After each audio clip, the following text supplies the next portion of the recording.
Welcome again विद्यार्थी मित्रों। मैं विवेकानंद विद्यालय की तरफ से वीडी सिंह आज आपको कक्षा 12 चैप्टर नंबर 3 के एक नए टॉपिक निषेचन के बारे में समझाऊंगा। आप लोगों ने पिछले लेक्चर में युग्मक जनन के बारे में पढ़ा। अब युग्मकों के बनने के बाद निषेचन की क्रिया संपन्न होती है। यहाँ पर टॉपिक है निषेचन, फर्टिलाइजेशन इंग्लिश में कहते हैं इसको।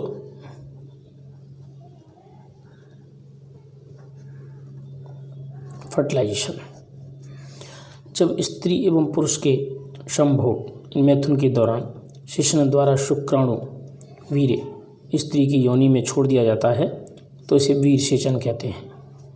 शुक्राणु पूंछ की मदद से गतिशील होकर गर्भाशय में प्रवेश करते हैं। गर्भाशय ग्रीवा से होकर गर्भाशय में प्रवेश करते हैं और ये हजारों लाखों की संख्या में, करोड़ों की संख्या में होते हैं, इसीलिए ये पूरे गर्भाशय में घूमने लगते हैं। अंत में अंडवाहिनी नली में भी बहुत सारे शुक्रकोश पहुंच जाते हैं और तुम्बिका क्षेत्र में भी पहुंचते हैं। यदि इसी समय पर अंडाणु तुम्बिका क्षेत्र में भी पहुंच जाए तो निषेचन संपन्न होगा।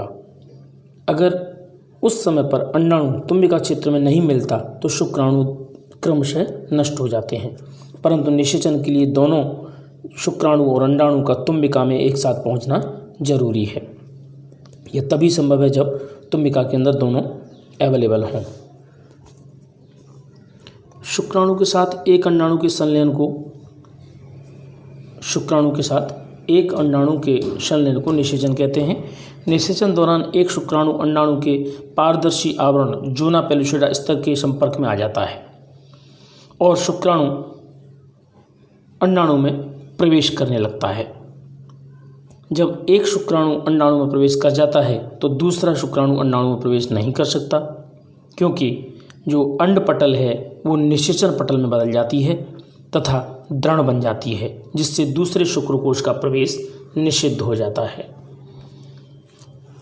शुक्राणु के प्रवेश के बाद ही द्वितीयक अंडाणु अर्धसूत्रीय विभाजन करता है। जैसा कि पहले लेक्चर में बताया था मैंने कि द्वितीयक अंडाणु परिपक्व अंडाणु में तभी बदलता है जब उसमें शुक्राणु प्रवेश कर जाता है एवं दोनों केंद्रक नर एवं मादा युग्मन करते हैं।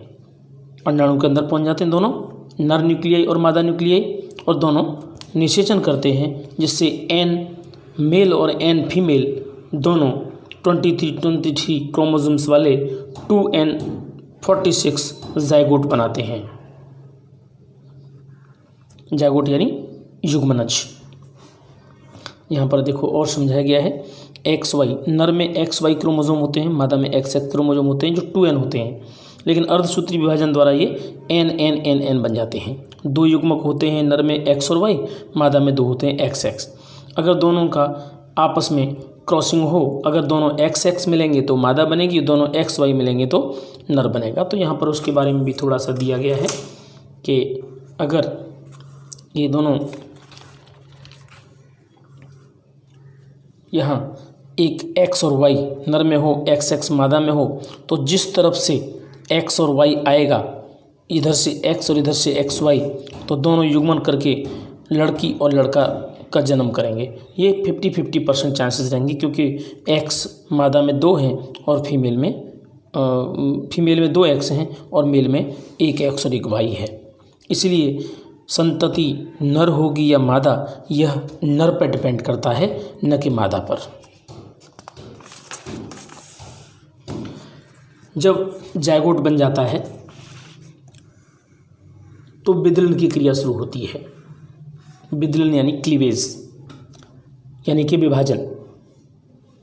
जब नर और मादा शुक्राणु और अंडाणु आपस में मिल जाते हैं, देखिए यहाँ पर अंडाणु है, ये शुक्राणु इसके चारों तरफ आ चुके हैं और यहाँ पर ये 2n रचना बनाते हैं। ये 2n युग्मनज बन जाता है।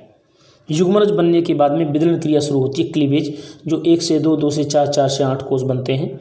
यहाँ पर देखिए बनते हुए दिखाई दे रहे हैं। 1 से 2 बने, 2 से 4, 4 से 8 कोष की अवस्था बन जाती है। युग्मनज समसूत्री विभाजन द्वारा 2, 4, 8, 16 कोष बन जाती है, जिसे कोरक खंड कहते हैं। इसे क्या कहते हैं? कोरक खंड। कोरक खंड यानी ब्लास्टोमियस, और पूरी रचना को कहते हैं ब्लास्ट्यूला। 8 से 16 कोशयुक्त रचना तूतक कहलाती है। तूतक यानी मरूला, यहाँ पर ये मरूला बनता है। 16 कोशीय होता है मरूला, 8 से 16 कोशीय। जब 16 सेल्ड स्टेज बन जाती है तब इसे मरूला या तूतक कहा जाता है। यह लगातार विभाजन होते हुए गर्भाशय की ओर बढ़ता है। देखिए यहाँ पर बढ़ रहा है ABCDEFG और ये H, इस तरह से क्रम से आगे की तरफ बढ़ता चला जाता है। ये यहाँ पर आकर के स्थापन करता है। गर्भाशय की दीवार पहले से तैयार रहती है, जहाँ रुधिरवाहिनियाँ होती हैं बहुत सारी, और पहले से उसे पता होता है कि यहाँ एग सेल आने वाली है, इसलिए पूर्व तैयारी करके तैयार रखता है। यदि अंड कोशिका निषेचन के बाद यहाँ पर स्थापित न हो तो ये टूट करके पूरा का पूरा भाग अंतः स्तर का निकल जाएगा बाहर की ओर 28वें दिन, तब इसे हम ऋतुस्राव कहते हैं। अब कोरक पुटी में बदली हुई रचना को कोरक खंड कहते हैं। बाहरी परत की ओर व्यवस्थित हो जाती है। बाहरी ओर ट्रोफोब्लास्ट रहता है, यानी कि ये बाहर की ओर रचना जो होती है ये ट्रोफोब्लास्ट बाहर की ओर रहता है, और अंदर की ओर होता है इनर सेल मास। ये इनर सेल मास की ओर से जुड़ जाता है। पोस्टकोरक ट्रोफोब्लास्ट गर्भाशय अंत स्तर में संलग्न हो जाता है।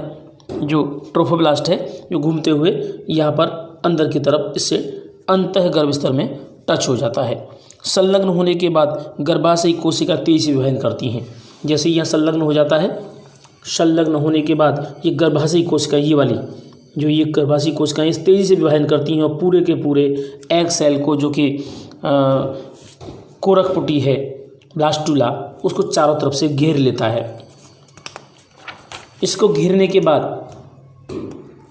कोरक पुटी पूरी तरह से यूट्रस की दीवार में, गर्भाशय की दीवार में धंस जाता है, जिसे अंतः स्थापित होना कहते हैं या एम्बेडेंट कहते हैं। इसे ही अंतर्रोपण या इम्प्लांटेशन कहते हैं, यानी कि गर्भ स्थापन हो चुका।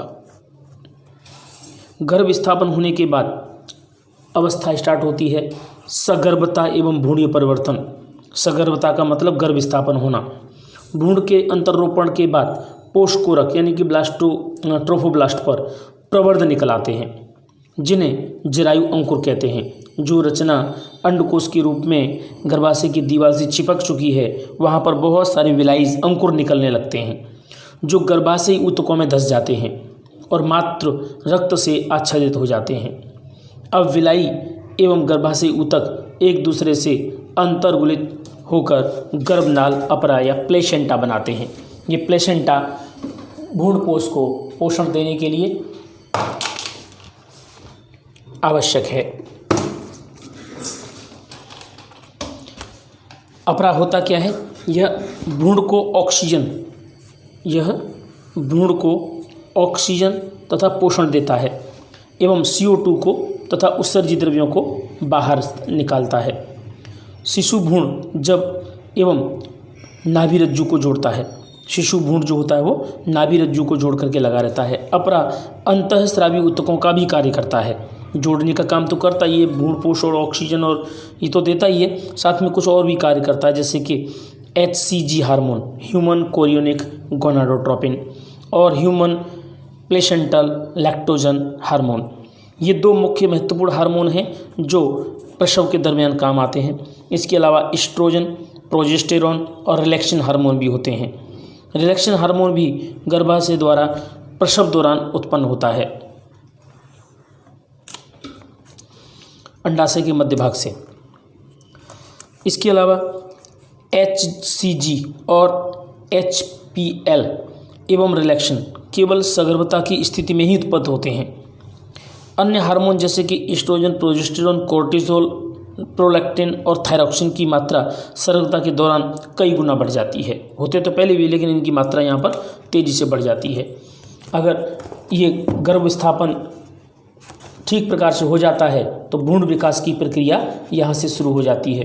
भ्रूण विकास की प्रक्रिया 9 माह में पूरी होती है, जो प्रसव एवं दुग्ध स्रवण की प्रक्रिया में आगे बताएंगे। इससे पहले अंतरोपण के बाद जो स्टेम सेल्स की कोशिकाएं वृद्धि करती हैं उनके बारे में चर्चा करेंगे। यहाँ पर एक चित्र दिखा देते हैं आपको जो इसके लिए महत्वपूर्ण है। यहाँ देखिए, हमें यहाँ अपरा बताना है और ये जो भ्रूण जो था ये इतना चारों तरफ गोलाकार रचना दिखाई दे रही है भ्रूण की, इसकी ट्रोफोब्लास्ट लेयर में देखो यहाँ पर जनन अंकुर निकल आते हैं अपरा रसांकुर। ये रसांकुर गर्भाशय की दीवार में स्थापित हो जाते हैं और यहीं से ये नाल बनने लगती थी। ये है गर्भनाल, वाहिनियाँ सहित नाभि रज्जु यहाँ तक ऐसे लग जाता है और यहाँ पर भ्रूण होता है। इस भ्रूण को पोषण देना आदि कर्म करना सब कुछ इसी करता है। यहाँ पर एमनियन और कोरियन 2 लेयर होती हैं और एक होता है योग सैक पीतक कोष। ये सभी इस भ्रूण विकास में मदद करते हैं।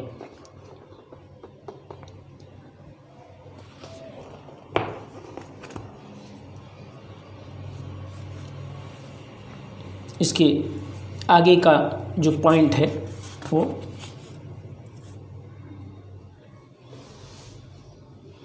प्रसव एवं दुग्ध स्रवण आगे बताएंगे। प्रसव एवं गर्भ दुग्ध स्रवण की क्रिया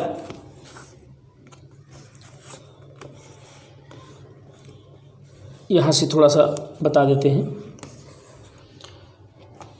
मानव में सगर्भता की औसत अवधि 9.5 माह होती है, जो गर्भावधि रेस्टिंग पीरियड कहते हैं। सगर्भता के अंत में गर्भाशय जोरदार संकोचनों के कारण गर्भ बाहर आता है, यानी प्रसव की क्रिया जब होती है उस तब की बात है, जब शिशु अपना पूरा का पूरा डेवलपमेंट पूरा कर लेता है तब ये पाश्चुरेशन कहला जाता है।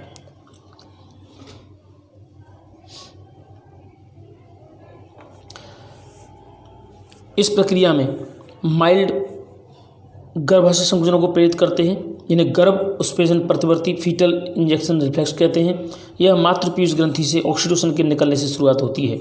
ऑक्सीटोसिन गर्भाशय पेशियों पर कार्य करता है, जिससे संकुचन शुरू हो जाते हैं और संकुचन शुरू हो जाने के बाद ये ऑक्सीटोसिन दुग्ध स्रवण की क्रिया को भी प्रेरित करता है।